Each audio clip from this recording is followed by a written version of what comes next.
Olá, estamos iniciando mais um episódio do Elas em Foco.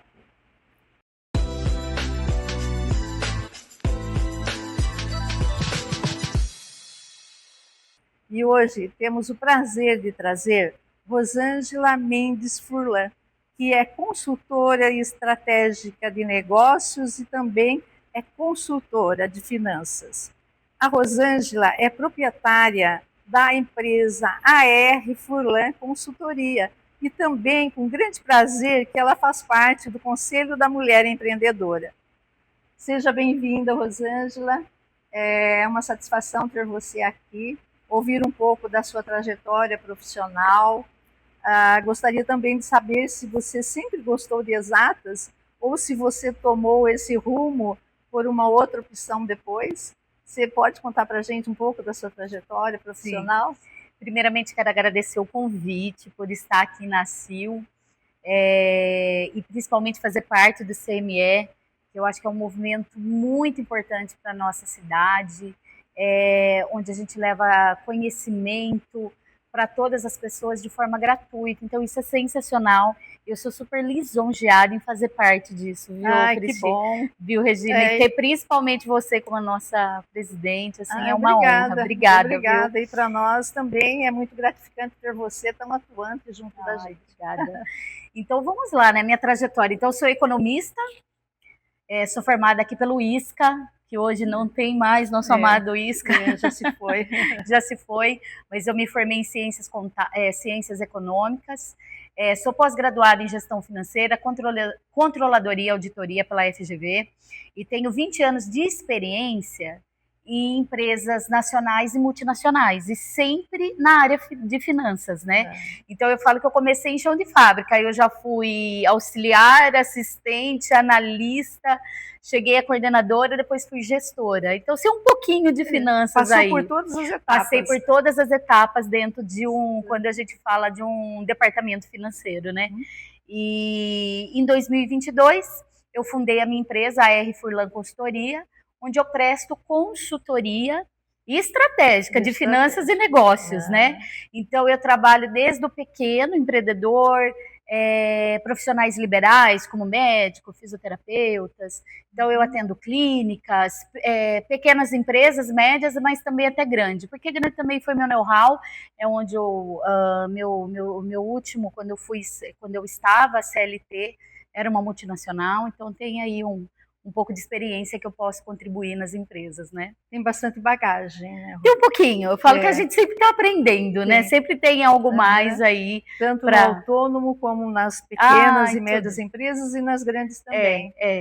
E aí você me perguntou, né, se eu sempre fui de exatas. Sempre fui de exatas, sempre gostei, sempre foi uma área que eu mais me destacava, era sempre matemática, estatística, sempre era mais nessa área. Eu nunca vou me esquecer de uma professora na faculdade, ela falava de comunicação, ela falava: Rosângela, você precisa discorrer mais sobre os assuntos, você é muito sucinta. Tipo, eu mandava fazer uma redação, minha redação tinha 3 linhas, era o começo, meio e fim, linhas. Ela falou: pelo amor de Deus. Mas geralmente quem é porque de exata a gente é mais objetivo. Né? A gente vai direto ao ponto, né? E na verdade, na comunicação, aí ela falava: eu preciso que você discorra mais sobre o assunto. Então, sim, eu já sempre gostei mais dessa área, né? Uma área que eu gosto muito, né? E também, além, quando eu fundei a minha empresa, eu sou especialista em educação financeira.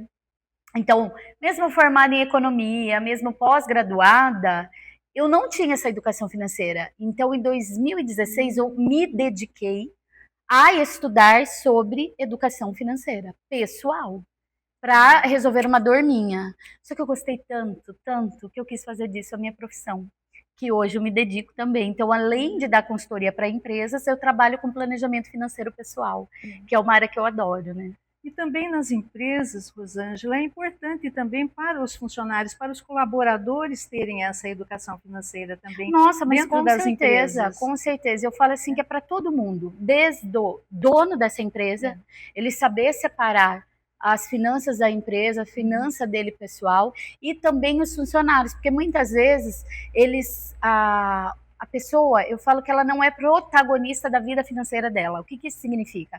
Ela repassa a responsabilidade, tudo financeira, para a empresa que ela trabalha, para o Estado, ou para o pai, para a mãe, para o marido, para quem quer que seja, né?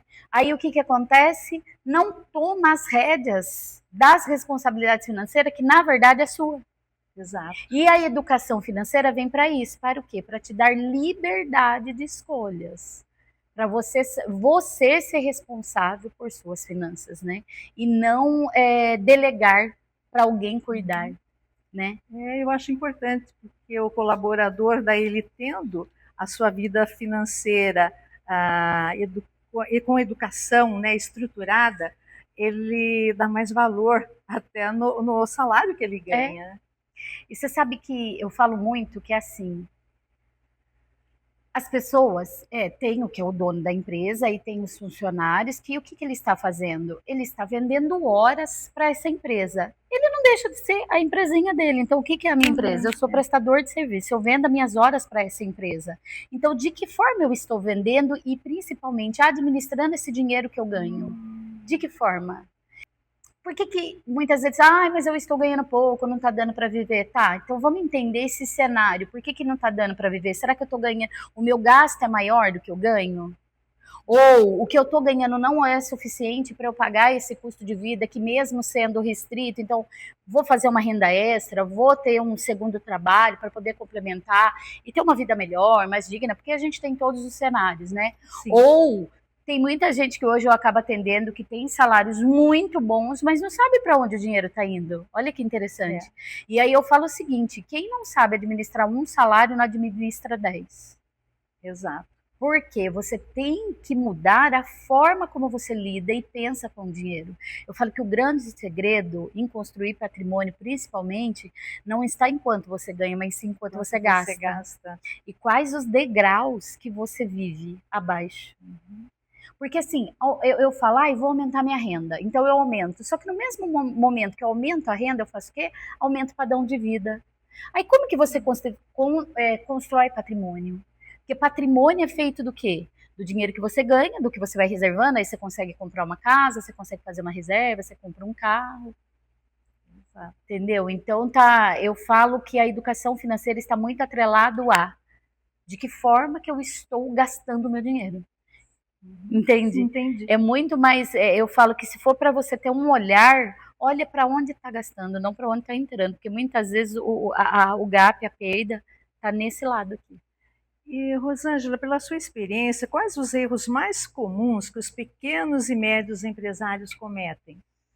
Olha, o principal é misturar as contas da pessoa física com a pessoa jurídica. O que acontece? Quando você é pequeno, muito pequeno mesmo, vou falar, o eu empreendedor, que hoje muitos negócios começam dessa forma, né? Também. Ele não consegue enxergar que, na verdade, ele abriu um negócio, o negócio dele é separado dele, ele presta serviço para essa empresa. E separar isso. Então, o que essa empresa fatura é dela. Primeiro, ela tem que pagar todos os encargos que ela tem, todas as despesas, e depois fazer o prolabore em conta separada, e nessa conta separada ele faz todos os pagamentos. Então, se é para eu dar um conselho, e que é o grande erro da grande maioria, é ter as contas tudo junto e misturado. Esse é o pior problema. Esse é o pior. Porque você não consegue apurar de fato. Então, assim, qual que é o custo da empresa? Ele passa o custo da empresa já com o custo dele da pessoa. Não. A gente quer apurar primeiramente da empresa. Qual que é da empresa? Aí entende o quanto faz de salário para você, né? E qual é o papel dos dados e indicadores nas decisões estratégicas para serem tomadas? Nossa, são importantíssimos. Primeiro, assim, eu falo que tem os indicadores que eles são o base, que não importa o negócio, você tem que ter, por exemplo, a sazonalidade do faturamento. Então, como que é seu faturamento? Como ele funciona mês a mês? Qual é essa curva, né? Ela cresce, cai? Como que é o comportamento desse faturamento? Isso é muito importante.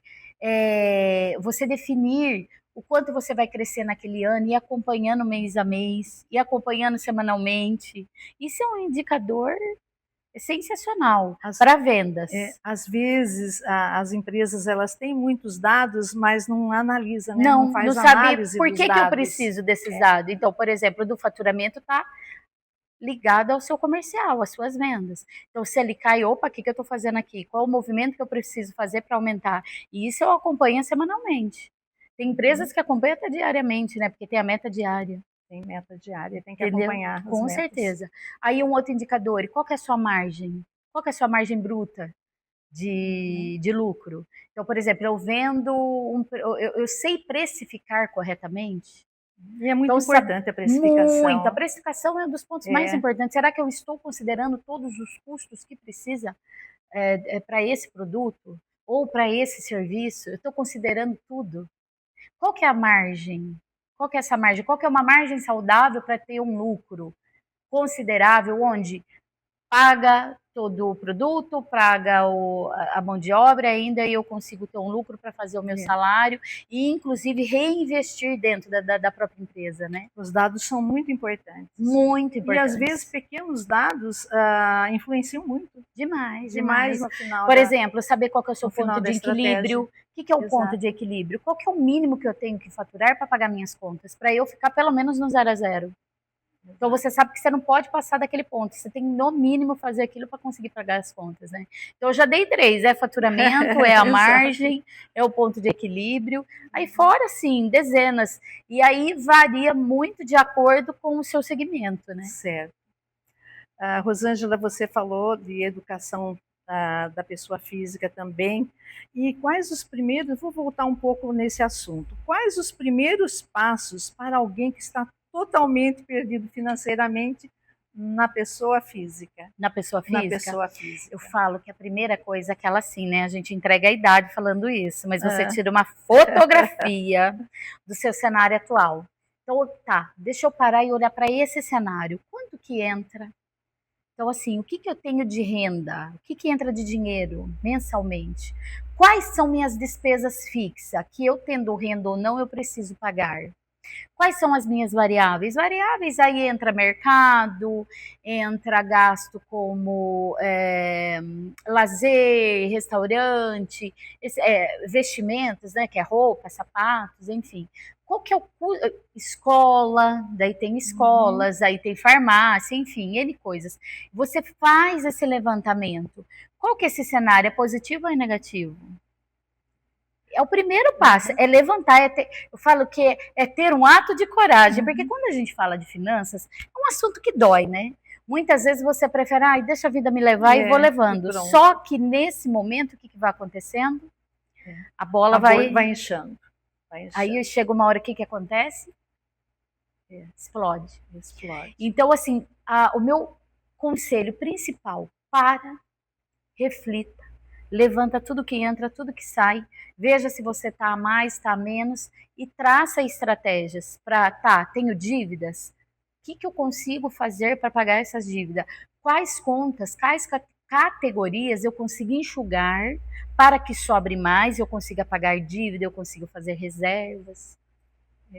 E é até importante os detalhes também, porque se você põe na conta do lápis, vamos supor, um cafezinho, um lanche de todo dia, no final do mês é um montante. Então, para a pessoa física aí que está querendo, né, sair de uma situação financeira ruim, até isso é importante. Eu falo que também tem uma coisa muito importante, que é você definir o que é importante para você. Então, por exemplo, se ir numa padaria tomar um cafezinho, ir numa academia ou ir no cinema é importante para você, reserve esse dinheiro, mas para pagar esse seu importante, o que eu posso cortar, que são coisas que eu não ligo tanto. Então, nessas categorias de despesa, muitas vezes você tem lá vários extremes, assinaturas de TV que você nem utiliza.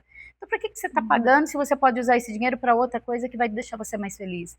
Então, eu falo que o autoconhecimento é muito importante, sabe? Você saber de fato o que é importante para você, o que você valoriza. Exato. Porque às vezes a gente fala, vamos cortar o cafezinho, mas o cafezinho é tão importante para aquela pessoa que não faz sentido, né?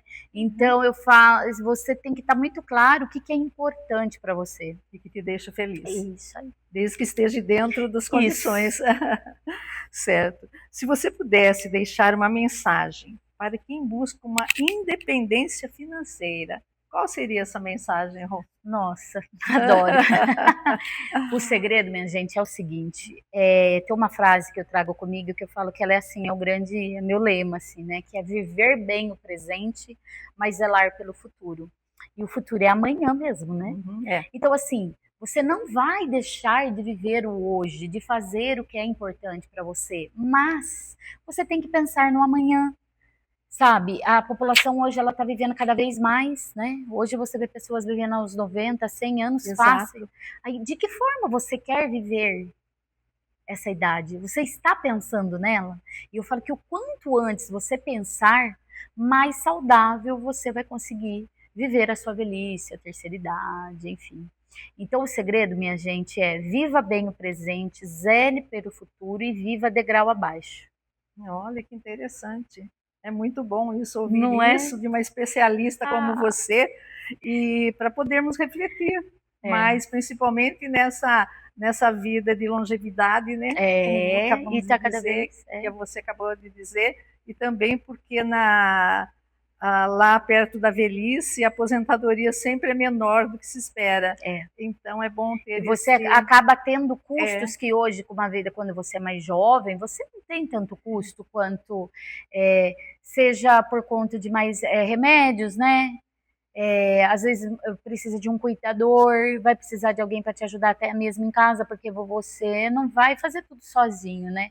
Aí tem hoje, pelo menos a minha geração, tem muitos casais que não têm mais filhos.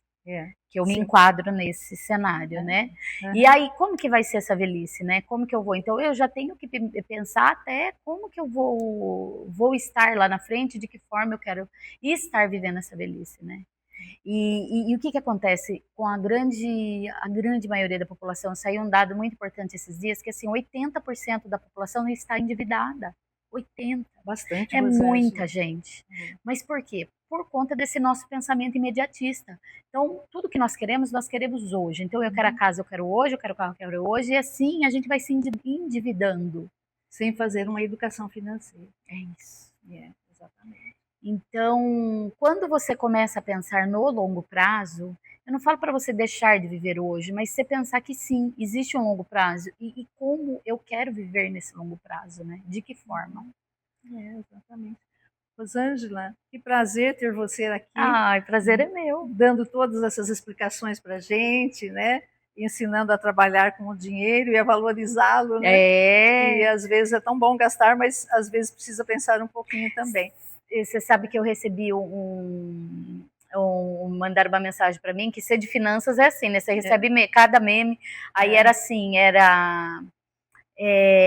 para eu gastar como eu quero, eu também preciso trabalhar para pagar esse gasto. Então, assim, se eu quero gastar muito, então eu tenho que trabalhar muito. Não tem outra maneira. Não tem outra maneira. Não tem outra maneira. A não ser que você seja herdeiro, né, Regina? É diferente, né? Mas mesmo assim, se você não tiver, mesmo sendo herdeiro, se você não tiver educação financeira, não saber pelo menos um pouquinho de finanças, a não ser que você seja trilionário, né? Aí pode gastar à vontade. Pode, mas do contrário, tem que ter educação ser financeira. Trilionário. Ainda mais no nosso país. Com certeza. Rosângela, agradeço imensamente sua presença. Foi um prazer enorme ter você aqui, passar todo o seu conhecimento. E muito obrigada. Eu que agradeço mesmo de coração estar aqui. Eu falo que falar sobre finanças, educação financeira, ficaria assim horas falando. Dá para perceber que você gosta muito. Eu adoro. Que bom. Não é todo mundo que gosta de exatas. Mas e você, mulher empreendedora, se quer vir aqui nesse espaço no Elas em Foco, contar suas histórias, sua vida no mundo dos negócios, é só entrar em contato pelo Instagram, @CMLmeira. E esperamos vocês também para assistir o nosso próximo episódio.